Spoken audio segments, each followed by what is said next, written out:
Welcome, everybody. We were going to talk about progressions in transit today. And then we could look at a chart with progressions. Yeah. Martha Stewart. Yeah, one of my favorites. Okay, there are different, so I'm going to do a little bit of talking here. There are different types of progressions in transits. There was primary directions, a thing called primary directions, which is no longer used, and it's too complicated for people to use anyway. In fact, it was still being used in the mid-1800s and into the 1900s, but only very few people use it. It's where you have 1 degree of right ascension is measured along the equator. So as the Earth rotates, for each degree, that sort of moves the sky around, and that translates into 1 year of primary directions. So, but nobody uses that. Most astrologers use secondary progressions, or what C.C. Zane calls major progressions, whereas then it's a day for a year. So after birth, 1 day of planetary motion in the ephemeris after birth plays out over 1 year. Minor progressions are not 1 lunar month maps out over 1 year. So after birth, when you go through the ephemeris, as the moon moves a full lunar month, so as it goes through all 360 degrees of the zodiac, that maps, which is like 27 point something days, okay, is a lunar month. That maps out over a whole year. So those correspond to minor events that take place over the year. And so if you want to calculate minor progressions, you have to count ahead as many lunar returns as years since birth. And it's a bit of a tricky calculation. In fact, no program does it right. Solar Fire doesn't do it right.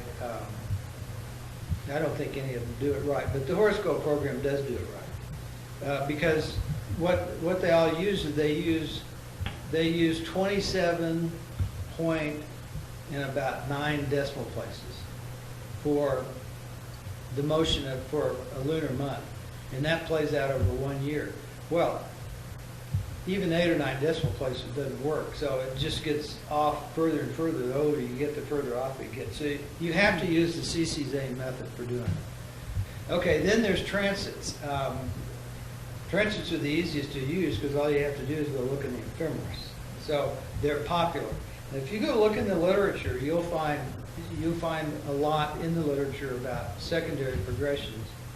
And I don't know what percentage of professional astrologers use it, but a significant number do use it. Now, what are solar arc progressions? It's another method for doing secondary progressions, but not the standard one. Oh. Well, in the Hermetic system, the MC, the midheaven, moves at the same rate as the sun. And that's basically what solar arc progressions are, moving all the planets the same degree of movement as the sun. So that's basically solar arc. Well, right. It's solar arc, so however far the sun has moved, has it progressed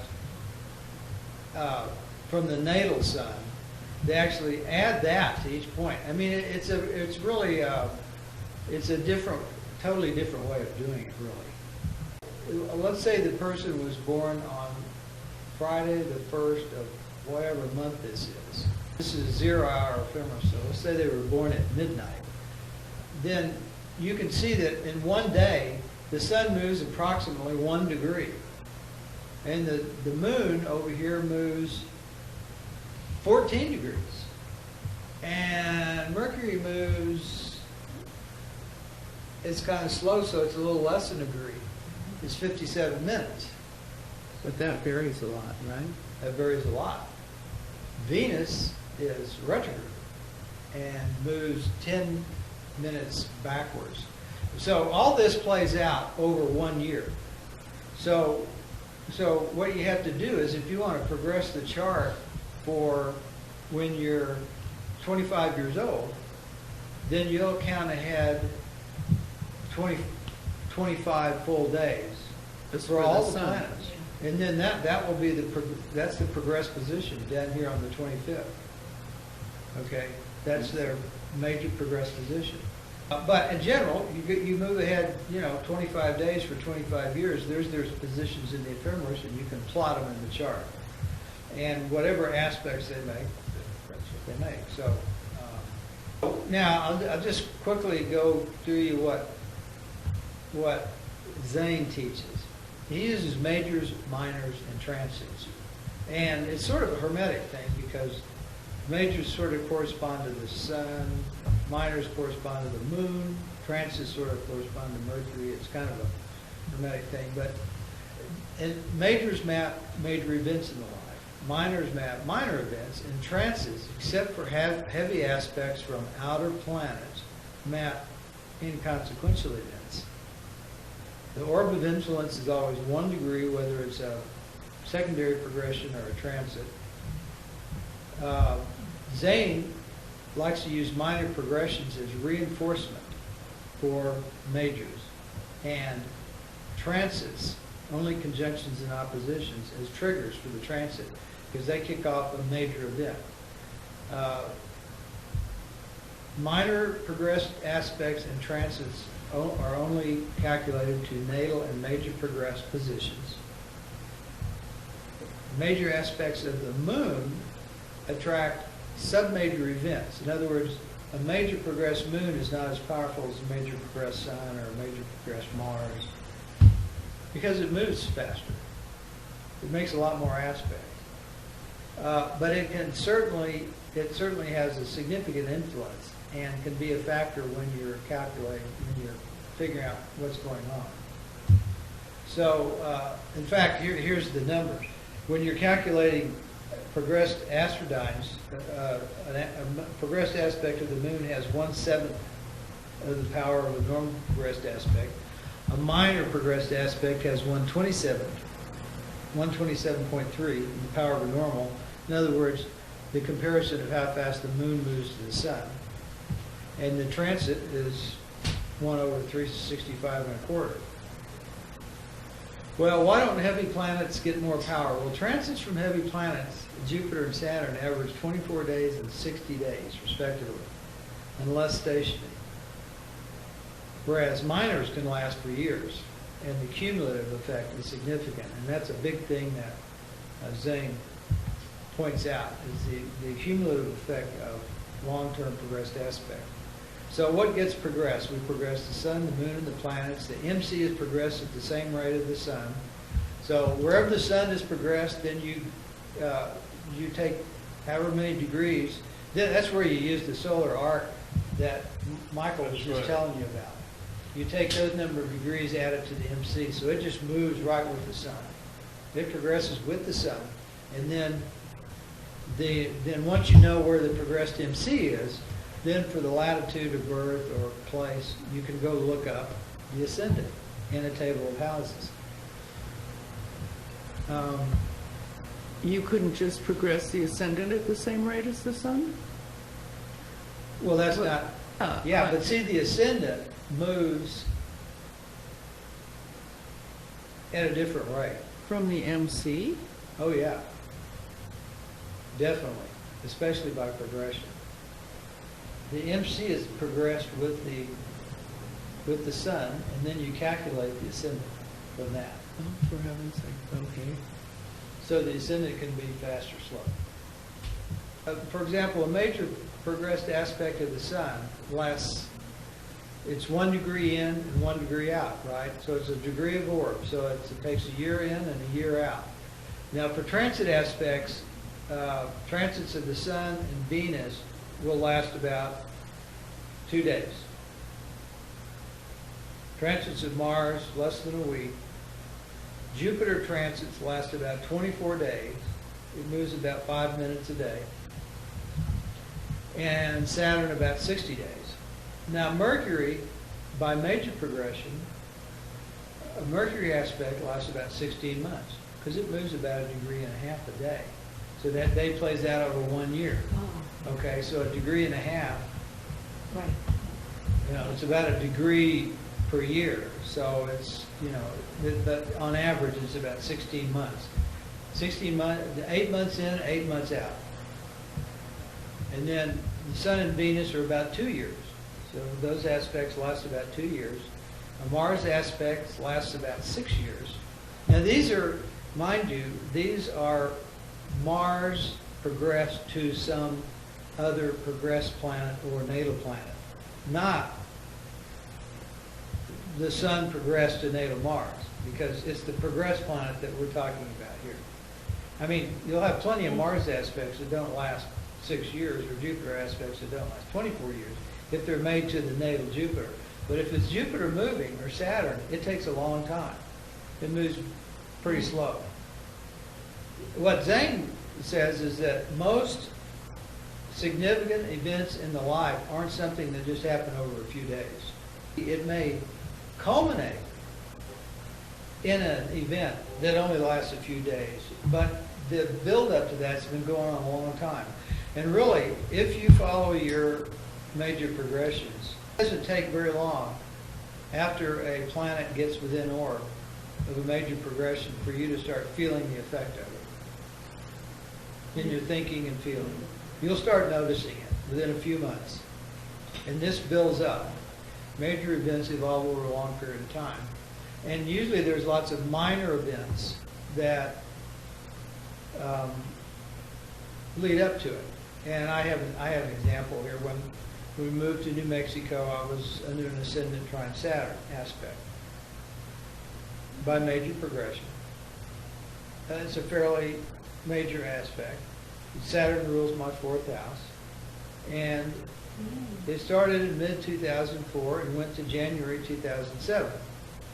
Now, the move took place around August 1st, 2005, right when it was about perfect.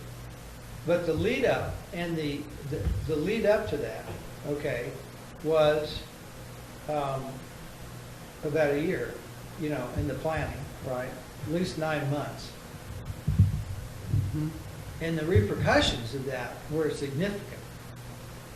After September 2005? Yeah, after the move of August 1st, it was like, we moved both our residence and Church of Life.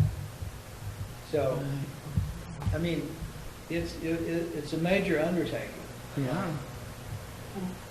Now, on August 1st, Vicki and I drove overnight to get here to meet the band. So we actually moved in 1 day, right? Yeah. But the event itself is huge. Yeah. It's a huge event. It lasts months and months and months. Uh-huh. And like most aspects, the lead up can be more, there can be more tension or energy involved in the lead up to the aspect, and then once it happens, it can still be having effects, but the crunch of energy about it can be loosening up faster than was involved in the lead up. Dissipating. Sure. Yeah. Yeah, sure it can. But, it also may depend upon,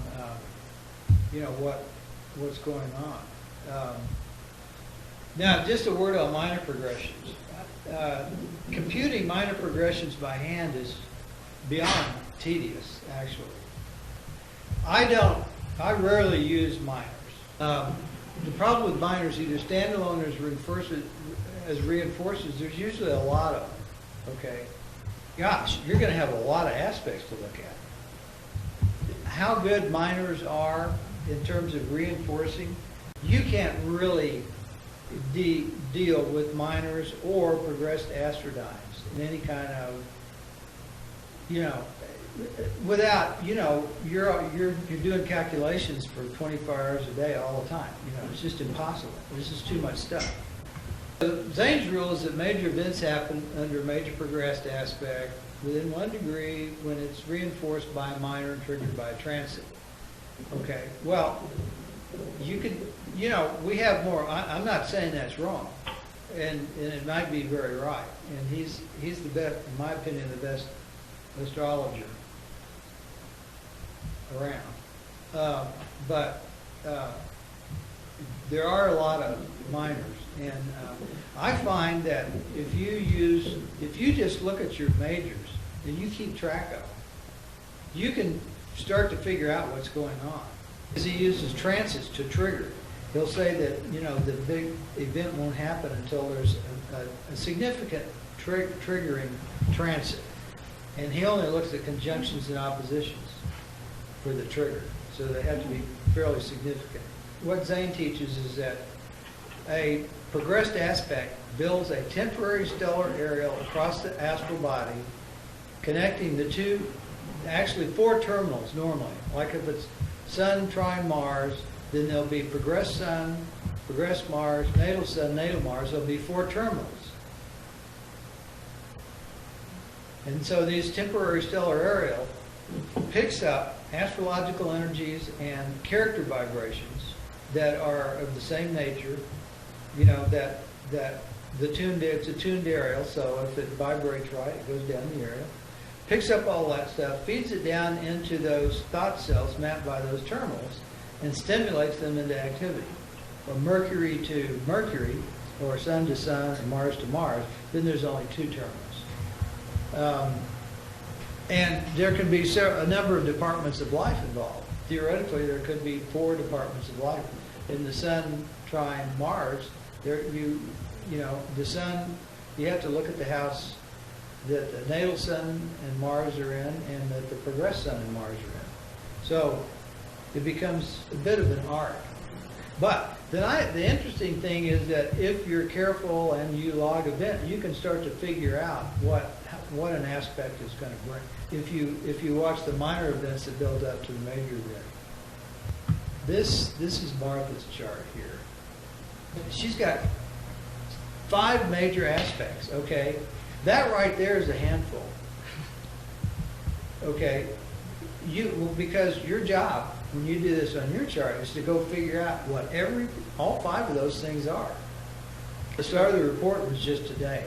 We didn't say over a period of time. Okay. So what it does is it goes and it finds all the aspects that are progressed aspects currently in orb. Right. And it goes back and figures out when they started, and then it goes forward and figures out when they end. Yeah, I see. He's got a Mars conjunct Mars that was perfect in January of 2011. He's got a Sun trine Jupiter that was perfect in January of 2014. And then she's got this real interesting Venus trine Pluto coming up in August. Let's look at minors.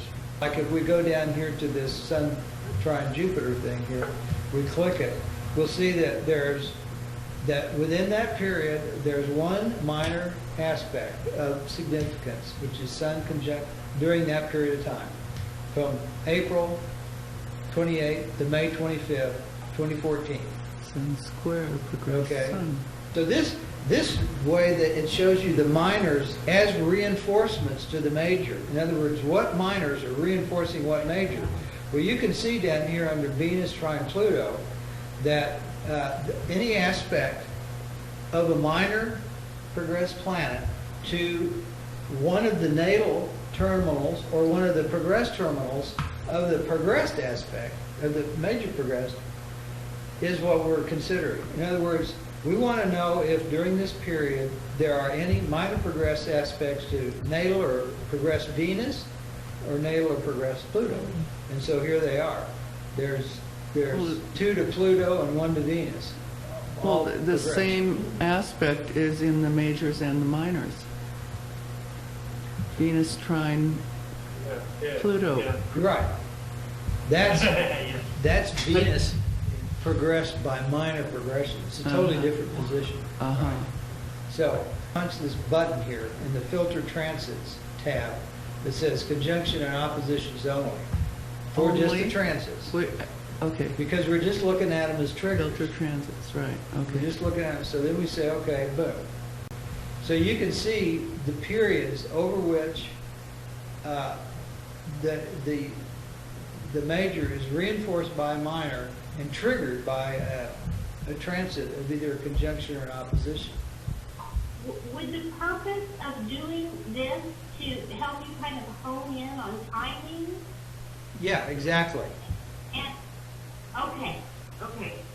I think it's an interesting thing about reinforcing effect of minors and trigger effect of transit. It's the power of the aspect is important, but not necessarily whether it's harmonious or discordant. It's purely a trigger effect or reinforcing effect of the power of the aspect. So if you've got, say, Venus trine Pluto in a minor reinforcing progression, it's not the harmony of that aspect that will have any effect. It's just simply the power of the trine in terms of power. Yep, exactly right. Because you don't care about the harmony or discord. You are doing it on some type of grid paper? Is that would be the first thing? Yeah, it's on grid paper. You just draw a little calendar up at the top here. All I did was, and I do this all by hand, right? I mean, I just make some hash marks and I put down, I've got like 7 years up there. Surfing Okay. with Jim really stood out in your life, didn't it? Yeah, that was a lot of fun. I'm still doing that. That's a memorable I'm moment. doing that 2 weeks in May in Costa Rica. land- Yeah, that's when I started doing a lot of surfing with Jim, MC Sexual Mars, and made a lot of friends. And now, now I still go surfing with all those friends, but we go down to Costa Rica. Oh. So anyway, that was a big event. And that was really right on. So anyway, all I do is I take a progression. I do a progression report that gives me the start, end, date, and the perfect date. And I draw a line. Wherever they get perfect, you just put a little up arrow. So you just draw Gotcha. a And hash they're all mark so and a yeah. line. Yeah, And yeah. if it goes out further than your chart, you just put a little arrow, either on the right or on the left. Okay. So you know that it's an ongoing aspect. Gotcha. Okay, and you just put these major ones out there, okay, and you can plot them out. And these are just your major, the important ones, the big ones. And then you start making notes. You just start making notes on this thing. Yeah. And you keep this thing, if you go through and do this for 5 years, and then look back on your notes, I mean, you'll be amazed. So first you plotted out all the aspects on the left-hand side, and then you drew out how long they were going to last, and then you had your framework, and then as the days went by and the time went by, you just started writing in, making notes. What was going Right. on? Yeah, that you can would write. remember. You can write in what you think might happen, and then you just keep, recording, like minor events or whatever that you think. You pick the ones that you think are of interest and are going to be important, and that's just a matter of experience and like knowing your So chart. Mercury's particularly discordant in your chart? Is that No. what you're saying? You said Mercury's my Dominant. dominant planet. Okay, Yeah. gotcha. Dominant planet. Yeah, so you definitely pay attention to anything you knew in your own chart that was particularly either dominant or discordant or harmonious. or whatever, or that's important to you, Uh-huh. or it covers the house. In a house, it's important, or whatever. I just want to say I don't believe in ignoring the moon on the major aspect. An aspect to the natal moon is a big deal, right? A major progressed aspect to the natal moon. You don't see any up there because I didn't have any. Okay. There weren't any. Okay. If there were, they would have been up there, I'll guarantee you. But major progressed aspects to the moon are very important, and you should keep track of them.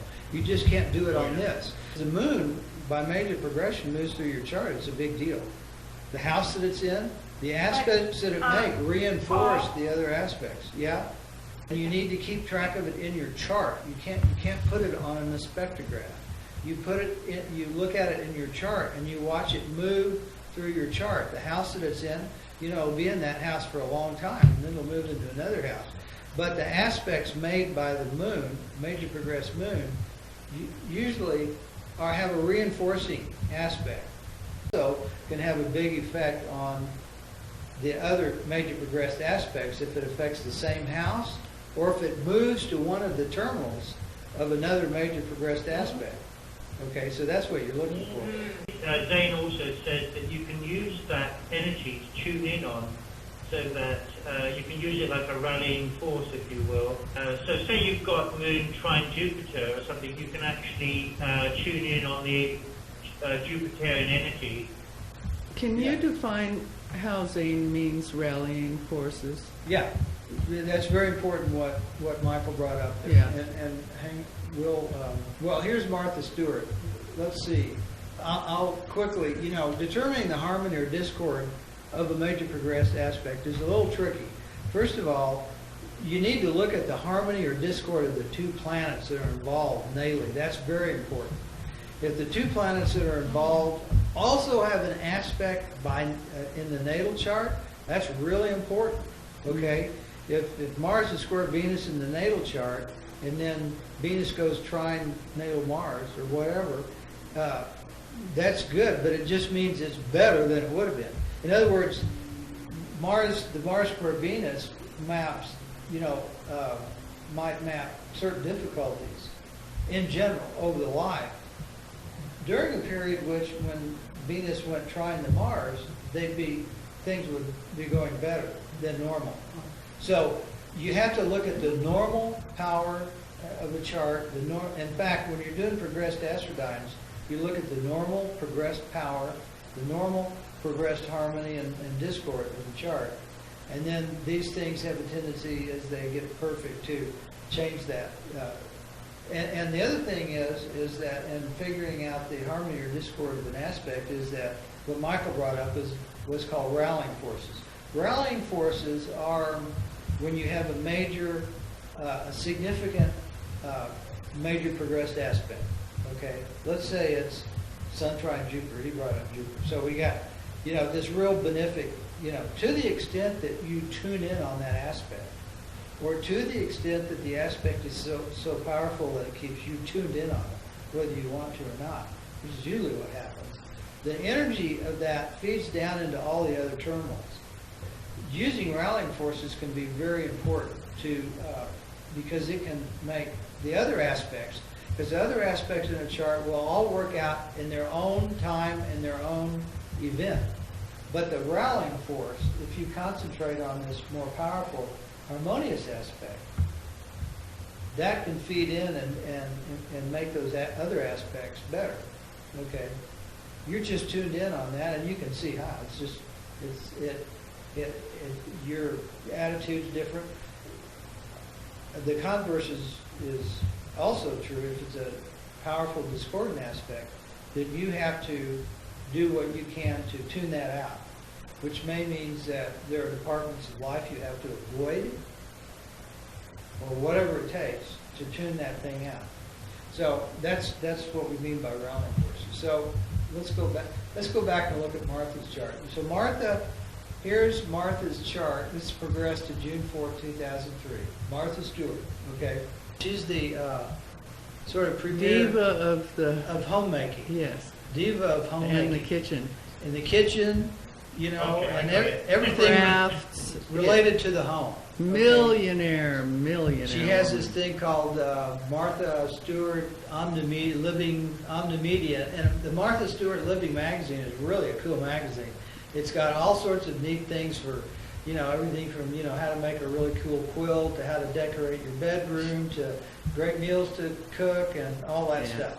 And she's made domestic activity a class act. Yeah, Yes, exactly. that's right, and that's one of the most Right. important things. Yeah.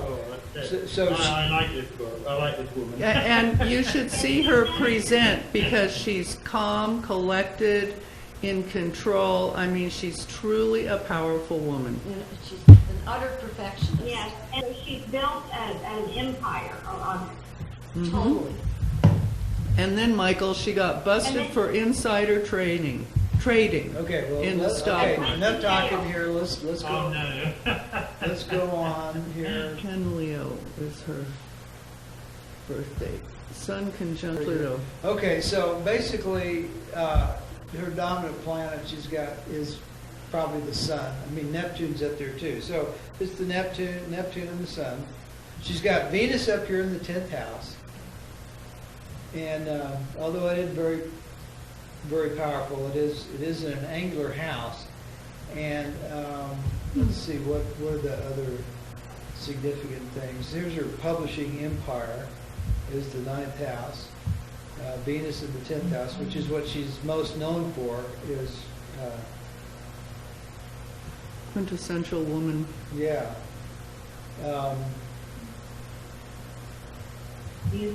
She's got the moon down here in her 2nd house, trine her MC.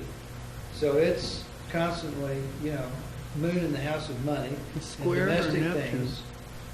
Right, but it's square or Neptune. And it's fairly powerful. So, but she's also got Saturn and Sun. And she's a very Sun type of person. I mean, she's What a makes leader. her Neptune so powerful? I'm trying to figure out. It aspects, it trines 27. Uranus, it trines It's Saturn. a trine, yeah. It's semisexual Mercury, Doesn't it oppose And Mars? square. square the moon. It, We could look at it, loose square to Mars. Yeah. but Well, look. no, it's in opposition, no? So here's what happened. Martha Stewart, Fall and Resurrection.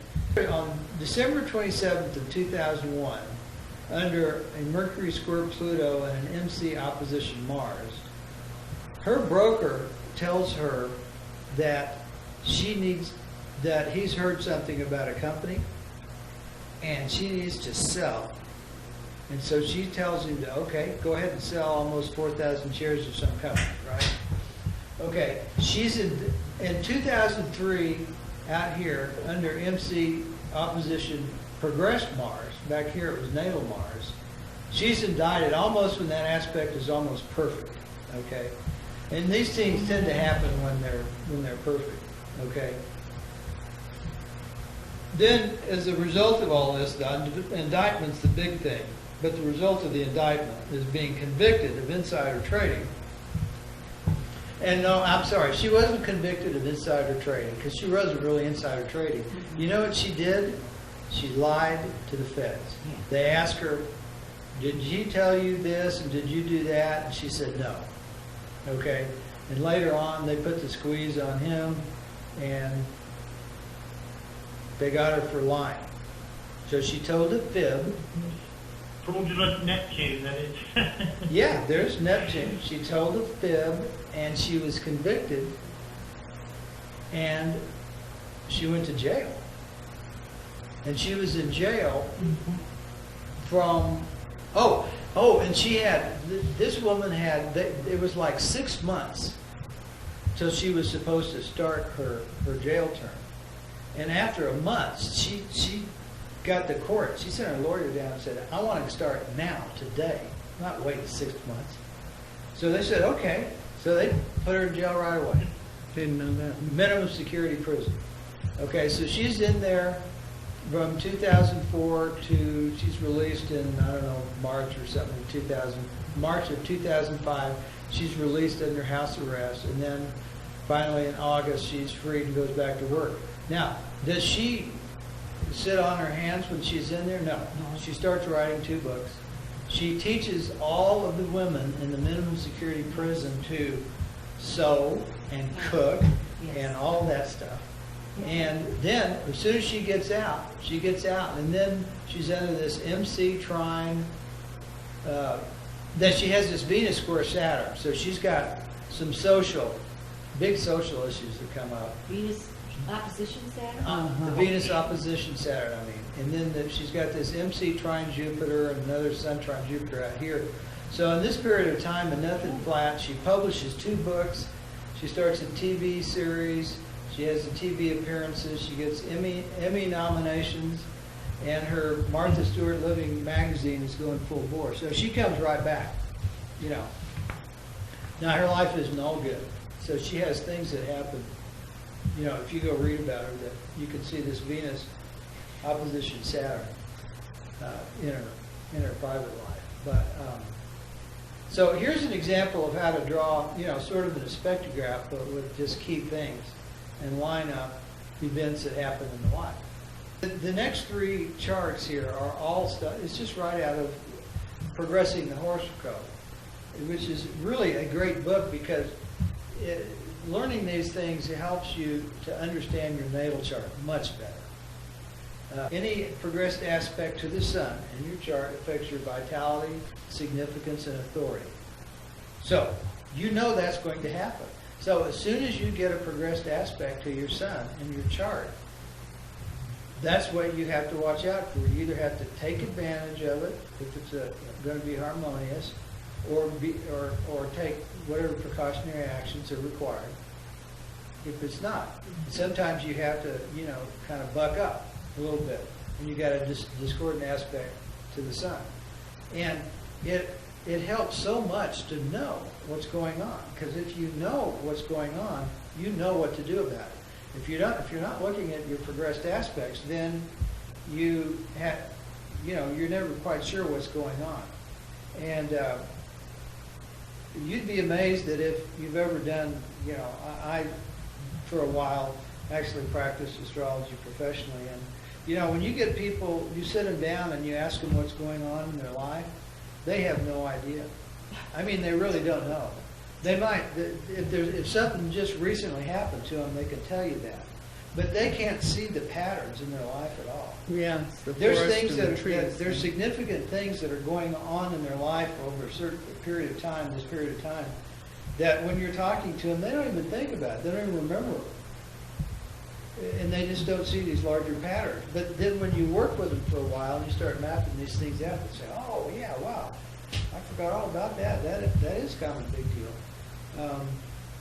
So it's like asking somebody, well, how would you describe your character and personality? Well, I mean, they can do a rough job of it, but there's a lot left out that everybody else sees, right? It's obvious to everybody except to them. So it's the same thing with the events that are taking place in their life. If you can sit back and look at it from the outside, it's a lot easier to see what's going on. So by doing your major progressions, you can get a handle on these things. In Progressing the Horoscope, which is course 10.2, Zane tells you what to do under good progressed aspects and what to do under discordant progressed aspects. You're using a mental antidote for Uranus, and it's the kind of attitude, your sort of mental attitude, your mental approach. So, you take a religious thought series, being having faith in what, in good luck, if you like. That's one way of looking at it. It's a way of describing a certain type of thinking. Okay. But you're right, it can mean, to achieve that, you can use affirmation, suggestion, and, all kinds of stuff like that. Uranus is the upper octave of Mercury. Okay, they're both nervous. They're both critical. With Uranus, it's an upper octave thing where you're doing a lot of mental thinking, and you may be overly concerned about disruptive events or things that are happening. You're in a mode that can be very disruptive and nervous, and that's what Jupiter, EM depletion. Jupiter, that's right. Right. Electromagnetic depletion. Uh-huh. Jupiter is a very calming thing that has faith that things are going to work out. Uh-huh. That's the religious thought series. Yes, I That's see ruled that by Jupiter. antidote effect. Yes. Right. Okay. So, any other comments or questions out there? I was just going to say that all of this is about mental landscape on the malefic progressed aspect, correct? That's correct. You can use conversion as well, which is just to make it more complicated. But conversion is another, for instance, I've got a lot of Mars activity at the moment, and my idea is to use that energy in a positive way. Right. So I look at that as a conversion. So I'm using the energy, I'm releasing that energy in a positive way So, you can use it in that way as well. I mean, obviously moon would be the antidote there, but conversion as well. Yes. Getting Now, harmonious energy in a kind of a more constructive expression of that energy. Right. Michael, can I ask you, do you go back and forth between mental antidote and conversion? Yeah, because sometimes I find, conversion is easier for me, and sometimes it's mental antidote, and I think it's to use the system, don't be used by it. That's my way of looking at it, let me give you an example, Alice Marie. Conversion is sometimes much easier to use. For example, if you're working on your natal chart, or if it's a progressed aspect that affects something in your natal chart. For example, if your sun's in Leo, and your worst trait is domination, and your best trait is kindness. These are especially true for the signs and the planets. If you go read what their best trait is and their worst trait, you can use conversion easily to flip between being domineering and being kind. It's just a Especially with the flip. sun, because it has no antidote. You Right. have to use You conversion. have to use conversion. That's exactly right. So you use conversion, and so instead of being domineering, overbearing, and officious, and all those other things that are like Sun, Aries, Leo kinds of things, you can flip those things around. And you just have to keep in mind, it takes practice. You have to tie a string on your finger that says, hey, remember, when you're acting this way, you can instantly switch, because you have that capability within you, because that's a main part of your chart. So it's easy for you to say, if I'm a Leo, instead of being domineering, I have the capacity to be very kind, if I'll just remember to do that. I'm a little confused about that write-up about the sun effect, because sometimes malefic progressed aspects can diminish our vitality, and this is assuming that we have increased vitality to tackle bigger projects. That sounds like a benefic aspect to the sun. Women will find increased favor with men. That sounds like a benefic aspect It to is. the sun. Right. I think it's saying that you need to make an unusual effort to increase that. Increase your, doesn't it say that? Yeah. That you should be conscious of making an unusual effort to do so? To counteract the malefic? I think it's supposed to say that. But it says use your increased vitality to tackle bigger projects. When the sun is malefically aspected by a progressed planet, you might want to keep a lid on your grandiose ambitions about bigger projects, and tend to nurturing your own vitality through that period. First of all, I'm not sure what I meant when I wrote that, because I did that 7 years. I typed those words 7 years ago. So I'll have to go back and look to see what, I think I should have said women will find decreased favor with men. Yeah. But I want to go check and see what Zhang says, because I probably took this right out of the book, and maybe I misworded it, or maybe Yeah, he says, it's- hey, women, even if you've got a discordant sun, you can make out really well if you use it right, or something. I don't know. I think we I have don't- to I be don't careful remember. about our vitality levels. I don't remember. It's been so long. So I'd like to wrap this up. I'm going to sign off. You guys send me some emails. Christopher and I will put together a plan and feed it back to you, and then we'll do more. So I just thoroughly Thank you very enjoyed. much, Paul. Thank you so much. This was. Thank you, Paul. Yeah, Great class. you really put a lot into preparing this final class too. Thank you so much. Well, like I said, fortunately, You did it a while ago. I've done this a while back. So. Excellent. Okay, good night, everybody.